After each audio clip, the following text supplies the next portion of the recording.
BP ఎక్కువ అయిపోతుంది. అయ్యో కొబ్బరి చట్నీ తింటావా కొలెస్ట్రాల్ వస్తుంది, అయ్యో నువ్వులు తింటావా నల్లగా అయిపోతావు అని డాక్టర్లు ఈ తజ్ఞులు చెప్పడం మొదలు పెట్టారు. మనం ఊరగాయలు తినేది ఆపు చేశాము, కొబ్బరి చట్నీలు తినడం ఆపు చేశాము, కోడిగుడ్లు తినడం మొదలు పెట్టాము. హార్ట్ బ్లాక్లు మొదలయ్యాయిరా బాబు. 16 ఏళ్లకే హార్ట్ అటాక్ వచ్చి చచ్చిపోతుంటే ఏం చేయాలో తెలియదు. హార్ట్ అటాక్ వెరీ డేంజరస్ అని లెక్చర్ల మీద లెక్చర్లు ఇస్తున్నారు, కానీ ఒక్క హార్ట్ అటాక్ నిలవట్లేదు. 16 ఏళ్లకు హార్ట్ అటాక్ ఏమిటి, 20 ఏళ్లకు బీపీ టాబ్లెట్లు ఏమిటి అని ఒకడు ప్రశ్నించట్లేదు. మీరు చేయాల్సింది ఇంతే. ఒక వారం సొరకాయ, ఒక వారం దోసకాయ, ఒక వారం బూడిద గుమ్మడికాయ జ్యూస్ తాగొని పొద్దున తాగండి. 9 వారాల్లో 95% బ్లాక్ ఉందని మొన్న విజయవాడకి వెళ్ళాం. విజయవాడలో కదండి, 8 మంది ముస్లిం సోదరులు ఆసుపత్రిలోకి వెళ్తే ఆపరేషన్ చేసినా మేము గ్యారెంటీ ఇవ్వలేము, ఏం చేయాలో తెలియదు, చెయ్యి ఇలా ఎత్తలేము, కాలు ఇలా ఎత్తలేము అని వెళ్తే ఇలా చెప్పి పంపించేశారు. స్టంట్ వేయలేము, ఏమి చేయలేమని. మీ లెక్చర్లు విని దోసకాయ రసము, గుమ్మడికాయ రసము, బూడిద గుమ్మడికాయ రసము మీరు 9 వారాలని చెప్పారు. యాక్చువల్లీ 6 వారాలకే మాకు శక్తి వచ్చేసింది, నడవడం మొదలు పెట్టాము. 9 వారాలకు నేను ఇప్పుడు 3 కిలోమీటర్లు నడుస్తున్నానని ఒక్కరు కాదు, ఇద్దరు కాదు, 3 వచ్చి చెప్పారు. వందలు వేల మంది. కానీ దోసకాయ రసం తాగితే బ్లాక్ పోతుందా? సొరకాయ రసం తాగితే బ్లాక్ పోతుందా? సొరకాయ అంటే ఎలా ఉంటుంది? సొరకాయ అంటే సొరకాయ లాగా ఉంటుంది.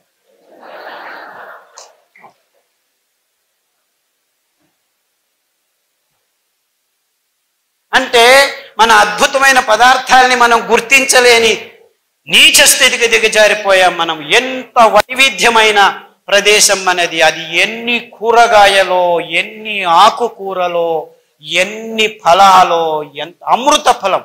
జాంపండు వస్తుంటే మేము దిగి జాంపండు అక్కడే తిని వచ్చేసాం. అమృత ఫలం, పేరే అమృతం, పరిపూర్ణ ఫలం. కానీ ఏమంటున్నారు? పాలు పరిపూర్ణ ఆహారం అంటున్నారు. పాలు మీకు పరిపూర్ణ విషం. ఇంత అద్భుతమైన పండును పెట్టుకొని కివీ ఫ్రూట్ తినండి, స్ట్రాబెర్రీ తినండి. అది స్ట్రాబెర్రీ ఎక్కడ పెరుగుతుందో తెలియదు. లేదు లేదు, మేము పెద్దగా వేసి స్ట్రాబెర్రీని పెంచిస్తున్నాము, ఇజ్రాయేల్ నుంచి టెక్నాలజీ తెస్తున్నాము, ఆక్వాకల్చర్ చేస్తాము, ఇది చేస్తాము, అది చేస్తాము. అలా పెంచాల్సిన కర్మ మనకేమిట్రా? ఆ సీతాఫల పండు ఊరికి అదంతకదే పెరుగుతుంది, రాళ్ల సందుల్లో పెరుగుతుంది. ఆ సీతాఫలం తింటే మీ వైట్ డిశ్చార్జు, గర్భకోశ సంచుల్లో ఉరిమూత్రం అంటే మంటమూత్రం, ఇవన్నీ ప్రాబ్లమ్స్ 6 రోజుల్లో మాయమైపోతుంది. ఆ కాల్షియం అని తలగొట్టుకుంటున్నారు కదా, 2 సీతాఫల పండు తినండి, మీకు ఎంత కాల్షియం కావాలి 2 నెలలకు అంతా దొరికిపోతుంది. ఏ డాక్టర్ అయినా సీతాఫల పండు తిను అని చెప్తున్నాడా? నువ్వులు తినండి, ఒక లడ్డు, 100 గ్రాముల లడ్డు 1 లీటర్ పాలల్లో ఉన్న కాల్షియం మీకు దొరికి టేస్ట్ చేస్తుంది. 1 లీటర్ పాలు తాగితే మీకు దొరికేది 180 మిల్లీగ్రాముల కాల్షియమే. ఉండేది 1 గ్రాము, అయితే దొరికేది అంతే. కానీ ఈ మాట ఎవరు చెప్పలేదు. ఎందుకంటే పాల ఇండస్ట్రీ పెరగాలి, ఆ కంపెనీలకు దుడ్డు కావాలి, స్టెరాయిడ్స్ కంపెనీలు బాగుపడాలి. మీరందరూ పాలు తాగి రోగాలు తెచ్చుకుంటుంటే మేము డబ్బులు చేసుకుంటుంటాం.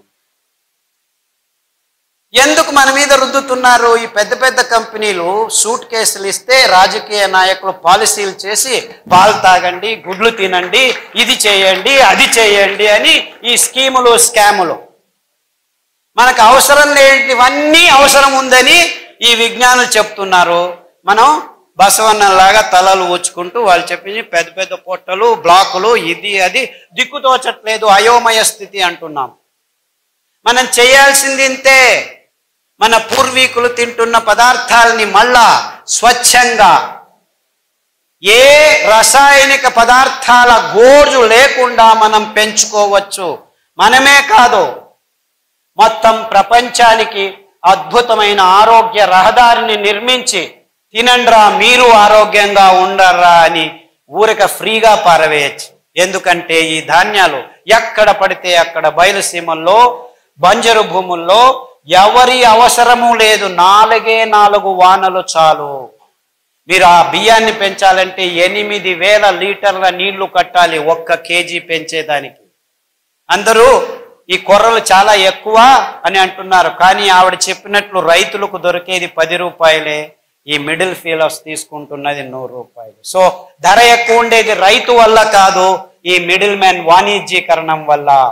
అందుకే వాళ్ళకి చిన్న చిన్న మిషన్లు, మిక్సీల్ని మేము ట్వీక్ చేసి, నేను ఇంట్లో యాక్చువల్లీ మా అక్కయ్య గారు బుచ్చి అని ఉంది, ఆవిడ నేను కలిసి ఆ పద్ధతిని కనిపెట్టాను.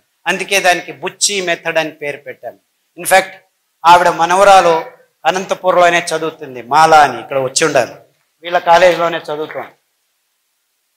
ఆ మెథడ్ని పల్లెలకు అందచేస్తున్నాము. యాక్చువల్లీ ఇంకా ముందుకు ఏం ఆలోచిస్తున్నామంటే, ఆ మిక్సీకి ఇంకా కొన్ని రోజులు పోతే ఎలక్ట్రిసిటీ ఉండదు. Don't think you will have all these lights. ఇంకొక 4 సంవత్సరాలు మొత్తం అన్ని కంపెనీలు మూసుకొని పోతాయి, కోల్ లేదు, ఇంధనం అయిపోతుంది.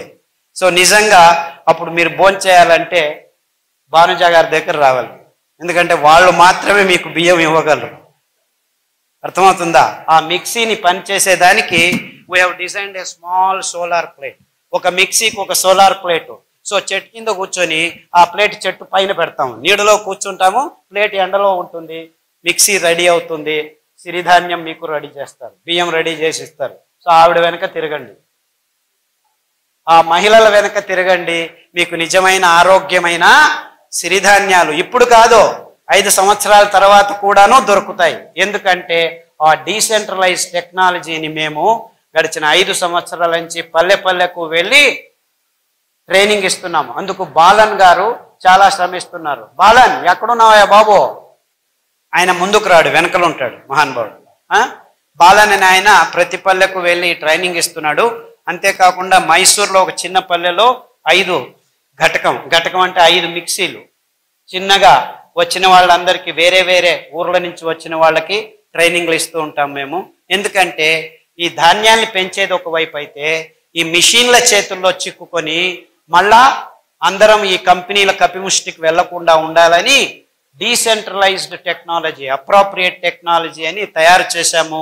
ఇప్పుడు పల్లెల్లోనే మీరు బియ్యాన్ని తయారు చేసుకోవచ్చు. పల్లె ప్రజలకి ఇది చాలా అవసరం. ఎందుకంటే మీరు పెంచుతారు, మళ్ళా కంపెనీలకు దారిపోకుండా మీ ఇంట్లోనే మీకు కావాల్సింది మీరు ఖర్చు పెట్టకుండా బియ్యం తయారవుతుంది. మీరు భోంచేసి మీరు ఆరోగ్యంగా ఉండి మిగిలింది ఎప్పుడు కావాలంటే అప్పుడు బియ్యం చేసి ఇవ్వచ్చు. ఈ అద్భుతం ఎందుకంటే ఈ ధాన్యాలు ఏ కెమికల్స్ లేకుండా 7 సంవత్సరాలు ఉంటాయి. మీరు పొట్టు తీయకుండా ఉంటే, పొట్టు తీస్తే 2 నెలల్లో పురుగు వస్తుంది. అంటే ఎంత అద్భుతంగా ఉంది చూసుకోండి. ఎంత కావాలో అంత బియ్యం చేసి అమ్ముకోవచ్చు, ఎంత కావాలో అంత తింటూ ఉండొచ్చు. సో దీన్ని నిలువ ఉంచేదానికి ఎవ్వరి కెమికల్ అవసరం లేదు. ఎంత అద్భుతం చూసుకోండి. ఇది కొర్రలే కావచ్చు, రాగులు కావచ్చు, అండు కొర్రలు కావచ్చు, ఇవన్నిటికీ అద్భుతమైన గుణాన్ని దేవుడు ఇచ్చాడు. బీజ కవచం ఉందంటే ఏ పురుగు రాదు. బీజ కవచం తీసేస్తే పురుగు వస్తుంది, 1 నెలలో వచ్చేస్తుంది. సో స్వచ్ఛందంగా మీరు అప్పటికప్పుడు ధాన్యాన్ని నిలువ ఉంచవచ్చు, బియ్యాన్ని నిలువ ఉంచేదానికి లేదు. అది ఫ్రెష్గా తయారు చేసుకొని ఈ చిన్న మిక్సీలో ఎప్పటికప్పుడు తయారు చేసుకొని అందరికీ సరఫరా చేయొచ్చు. సో ఈ మిడిల్ మ్యాన్కి దక్కాల్సిన ఆ లాభం రైతులకే నేరుగా వచ్చేందుకు మేము ఈ పద్ధతిని కనిపెట్టుకున్నాం. అంటే మనం ఏం చేసినా మన రైతులు, మన పల్లెలకు ఆర్థికంగా సహాయం కావాలి, కానీ మిడిల్ మ్యాన్ ఎక్కడో ఒక చోట డబ్బులు చేసుకుంటూనే ఉంటాడు. సో ఈ అద్భుతమైన పద్ధతిని కనిపెట్టినందుకు, పని చేస్తున్నందుకు బాలన్ గారికి, మా అక్క బుచ్చెక్కకు నా నమస్కారాలు. ఆ మిషన్ని ట్వీక్ చేశాం మేము. దాంట్లో పల్స్ అని ఉంటుంది, 1, 2, 3 స్టెప్పులు ఉండవు, ఊరికి అలా పట్టి వస్తే టక్కన వచ్చేస్తుంది. ఇదంతా చేశాము. అన్ని విషయాల్ని క్లుప్తంగా కాకుండా వివరంగా అందరి ముందు ముక్తంగా పంచుకోవాలి. బుద్ధితనాన్ని అమ్ముకునే బుద్ధిమాంద్యం మనకొద్దు. ఈ పాశ్చాత్యుల్ని మనం గమనించి మన బుద్ధితనాన్ని అమ్ముకుంటున్నాం, అది బుద్ధిమాంద్యం అని చెబుతూ ఇంతవరకు నా మాటల్ని శ్రద్ధగా విన్నారు. రేపటి నుంచి మళ్ళా ఇది దాటిన తర్వాత కాఫీ తాగేది, టీ తాగేది, సిగరెట్ తాగేది తాగుతారని తెలుసు నాకు. నేనేం కలలు కనట్లేదు రేపే మారిపోతారని. It takes time, no problem. కానీ ఆ శపథం తీసుకోండి. మీరు ఆరోగ్యంగా బతికేదానికి ఇప్పుడు దారి ఉంది, ముందు దారి లేకుండా ఉన్నింది. ముందు కాలంలో తింటుండే వాళ్ళం కానీ తెలియదు. కానీ మేము గడిచిన 20 సంవత్సరాల్లో ప్రాయోగికంగా ఈ భయంకరమైన రోగులకి ధాన్యాల్ని కషాయాల్ని తాగించి ఆరోగ్యవంతుల్ని చేసి, ఇదేమి ప్లాన్ కాదు 3 నెలలు 4 నెలల తర్వాత మళ్ళా రోగాలు వచ్చేదానికి. ఈ ఆహారాన్ని మీరు సతతంగా తింటూ ఉంటే మీ దేహం ఆరోగ్యంతో 1 సంవత్సరం కాదు, 2 సంవత్సరాలు కాదు, మీరు 100 సంవత్సరాలు బ్రతికుంటే 100 సంవత్సరాలు ఆరోగ్యంగా ఉండొచ్చు అని చెబుతూ సెలవు తీసుకుంటున్నాను. అందరికీ నమస్కారం.